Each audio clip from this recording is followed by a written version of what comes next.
Hello and welcome. This is Mineet Goswami welcoming you all in another episode of match की बात football addition, जहां पर football world के हर एक aspect पर हम करेंगे गहराई से बात। किसके साथ? हमारे अपने ईश खेड़ा के साथ मैच की बात फुटबॉल एडिशन में।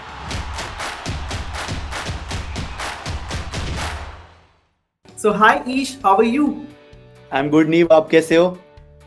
बहुत बढ़िया ईश, और ट्रूली एक्साइटेड कि आगे इस कॉन्वर्सेशन में जितनी भी बातें हम करने वाले हैं, जितने भी इनसाइट्स आपसे सुनने वाले हैं, तो उन्हें सुनने के लिए तो I am always excited as always. तो सबसे पहले बात कर लेते हैं ईश अल नसर की। Al Nassr suffered a massive blow during that 3-2 loss to Al Ittifaq. Jhon Durand को रेड कार्ड मिला और रोनाल्डो उस फैसले से खुश नहीं दिखाई दे। आपको उस रेड कार्ड के बारे में क्या कहना? यार आई थिंक वो रेड कार्ड काफी लेट आया था इन द मैच। उससे पहले अल नसर ऑलरेडी हार रही थी 3-2 एंड 90th मिनट में वो रेड कार्ड आया था। Obviously Cristiano Ronaldo was unhappy, but I don't think कि इतना बढ़िया वो खेले थे because he missed a couple of chances and had he scored them may be Al Nassr would have won that match. So, what do you think is the defeat the final nail in the coffin for Al Nassr in the SPL title race? क्योंकि अब वो अल इत्तेहाद से 11 points पीछे है। क्या अब भी उनके पास कोई आउटसाइड चांस है? आउटसाइड चांस तभी बनेगा अगर अल इत्तेहाद या अल हिलाल पॉइंट्स ड्रॉप करेंगे। Although Al Nassr did not play a bad game against Al Ittifaq, but वो ये they got unlucky with a couple of individual errors by the centre back जो Al नसर में खेल रहा था। But performance-wise, I think they would have to obviously continue getting the 3 points, but also hope कि अब अल Ittihad या Al हिलाल points drop करे, then तभी तो chance बनेगा.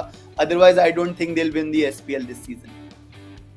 But on the other side, Lionel Messi also landed in hot waters with his alleged comment against the referee during Inter Miami's MLS opener against New York City FC. What are your thoughts on this?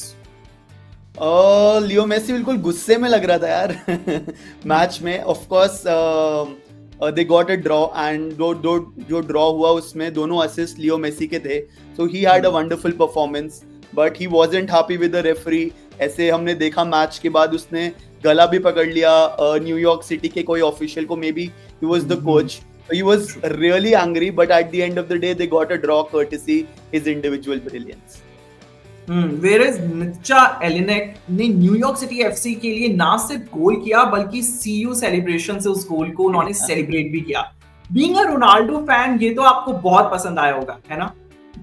यार ऐसे मतलब again मतलब I like Cristiano Ronaldo, but ऐसा नहीं था कि मेरे को पसंद आया वो देख के। Of course it was entertaining to see. खैर, apart from this, Inter Miami के लिए एक अच्छी शुरुआत तो ये बिल्कुल भी नहीं है, लेकिन अकॉर्डिंग टू यू, क्या वो इस सीजन एमएलएस जीत सकते हैं या नहीं? जीत सकते हैं यार, very much on the cards this season because they have obviously the greatest player, Leo Messi is there, then they have Luis Suarez, Sergio Busquets, Jordi Alba, so a mix of experience plus youth is there. And last season भी they did well actually in the MLS, they were first in the league table, but जैसी knockout phase आया तो they were a bit unlucky कि वो obviously knockout हो गए of the final MLS Cup, but eventually I think this season they have a very good chance. If we talk about Mo Salah, he has been incredible this season and added another feather to his cap with his performance against City. Your thoughts on this?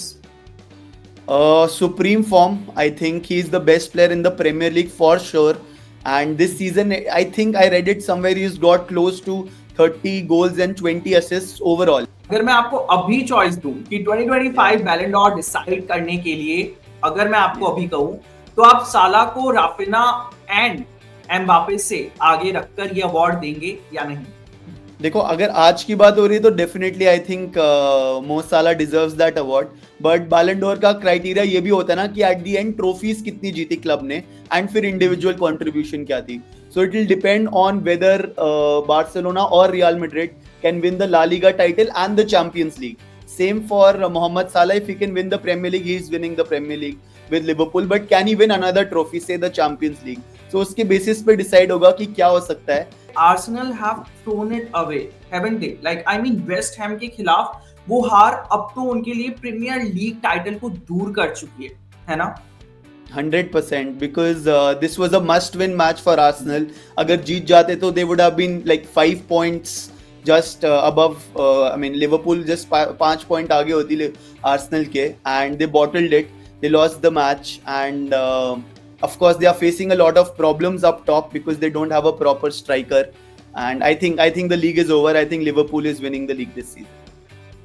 लेकिन अगर हम बात करें ईश इस पूरे scenario की, तो आपको क्या लगता है आर्टेटा ने वेस्ट हैम के खिलाफ मैरिनो को सेंटर फॉरवर्ड के रूप में क्यों खिलाया होगा? It look like that move completely backfired them. I know कि लिसेस्टर के खिलाफ ये मूव काम किया था, लेकिन लिसेस्टर के खिलाफ बेंच से आना और वेस्ट हैम के खिलाफ शुरू करना दोनों बहुत अलग चीजें हैं। क्या आर्टेटा ने वहां गलत फैसला लिया या नहीं? Yeah, I think थोड़ा forced decision था उस पे, because he did not have Gabriel Jesus, he did not have Kai Havertz, he was also injured, Bukayo Saka भी injured है, so his firepower already is injured, so he had to do something out of the box to get those goals. Of course, it did not help Arsenal in that case, and they missed a few chances as well. But I think the turning point of the match was the red card जो Arsenal को मिला था, and उसके बाद I think West Ham ने बहुत अच्छा defend किया and they got the 3 points. Ish, like when you were talking serious things, I was kept smiling. The reason behind that, we are going to talk about your Manchester United. So Manchester United pulled a point out of the fire at Everton last weekend. Like they were 2-0 down and managed to get a draw in the end. Like that was phenomenal. क्या इसका reason सिर्फ Everton की incompetence था, या फिर सच में United ने अपना गेम न्यू गियर में डाल दिया? नहीं यार, ऐसा मेरे को तो नहीं लग रहा कुछ भी था। आपने बोला ना दे got a point out of the fire, वो फायर भी उन्होंने खुद नहीं लगाई थी, बिकॉज वो उनको 2 गोल खाने भी नहीं चाहिए थे। एंड फर्स्ट हाफ में it looked like everyone is just sleeping, without confidence they were playing यार। एंड वो अच्छी बात है कि at least in the last 20 minutes कुछ तो उनके अंदर जागा कि भाई अब हमारे को करना ही पड़ेगा, we need to get at least a point. At the end it looked like they could have won, but first 60 minutes 70 minutes they were just sleeping, and वो it comes to show कि कितना inconsistent है हम। एक दिन हम Liverpool और Arsenal जैसी टीमों को हरा देते हैं और दूसरी टाइम हम एवर्टन जैसी टीमों को। of course Everton is doing really well under David Moyes, but these are matches you expect Manchester United to win with the kind of players they have in the squad.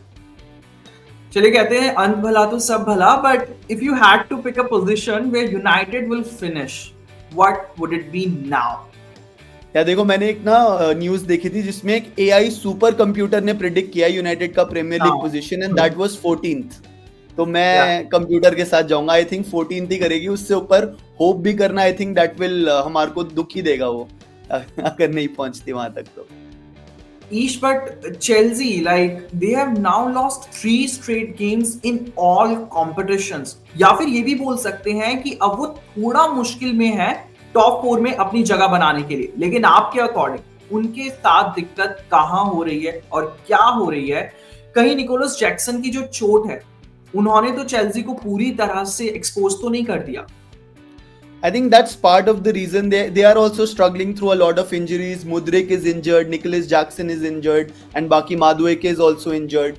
So obviously injuries play a role, but वही है, इनका भी inconsistent वाला game चल रहा है अभी। Of course they are winning a lot of matches, and उसके बाद एक टाइम पे they were second in the Premier League table as well. But उसके बाद like you said 3 consecutive losses. Yesterday night they won 4-0 against Southampton. तो काफी inconsistency चल रही है। I think Maresca has to work on that. It's a young squad, and right now maybe every match you can't see that squad turning up, at least for the bigger matches, and that's what he wants to change. तो क्या आप उन्हें अगली season के लिए champions league में qualify होते हुए देख रहे हैं? It's very unpredictable to say, like I said कि भाई कल रात को जो मैच था साउथहैम्पटन के साथ 4-0 जीत गए हैं, so that puts him right in the top 4 contendership, but top 4 काफी ज्यादा cluttered है, and even Manchester City is also there. So if you have to ask me, and still some 10-12 matches to go, more than that maybe, I would say that maybe they will end up playing the Europa League, and they'll maybe finish 5th or 6th. देखना पड़ेगा कि ईश की prediction ठीक होती है या नहीं। But Ish, Luka Modric scored for Real Madrid in the win over Girona, जहां एंसेलोटी ने उन्हें पूरे सीजन में एक गिफ्ट बताया है, which is a huge statement. लेकिन आपको क्या लगता है कि मतलब वो इस लेवल पर अब कब तक खेल सकते हैं? जब तक वो चाहे यार। He is obviously a legend, बैलन डोर विनर प्रीवियस, एंड जब तक वो चाहे, ऑल रिस्पेक्ट टू हिम, आपको जब तक खेलना है, हम उनको प्यार से लूका दद्दू बुलाते हैं because he is 39, but all respect to them. हाँ, एज की बात आती है तो यहीं से एक क्वेश्चन भी है कि अगर इस सीजन उनके कंट्रीब्यूशन की बात करें तो वो अब तक ऑलरेडी 10 गोल्स कर चुके हैं एंड आई एम श्योर, जैसा कि आपने कहा कि वो 39 इयर्स के हैं, तो ये एक अच्छा खासा नंबर है 39 इयर्स में इस तरह के गोल्स करना, जो अभी तक नंबर उन्होंने अचीव करा है। लेकिन would you bet against him being around to win another Champions League with Real Madrid? देखो, जब तक रियल मैड्रिड में, you can never write Real Madrid out of the Champions League. This season also they are playing Atletico Madrid, of course Luka Modric coming from the bench but getting the goals, and जो last goal मारा था that was probably his best goal for Real Madrid. You can argue कि नहीं उससे भी better मारे होंगे, but that was right up top. I was watching the match, मैं literally chair से उठ गया था and I was so happy to see that goal. So as long as he's playing for Real Madrid, I think he can obviously end up winning another Champions League. With this, it's all wrapped, Ish, and thank you so much for this incredible conversation. As always, आपकी energy, आपके insights, आपकी wisdom, इसके तो हम सभी fan हैं, और looking forward to have another episode with you super soon. Thanks once again, Ish. Thank you so much, Neve. Thank you for having me. It was fun.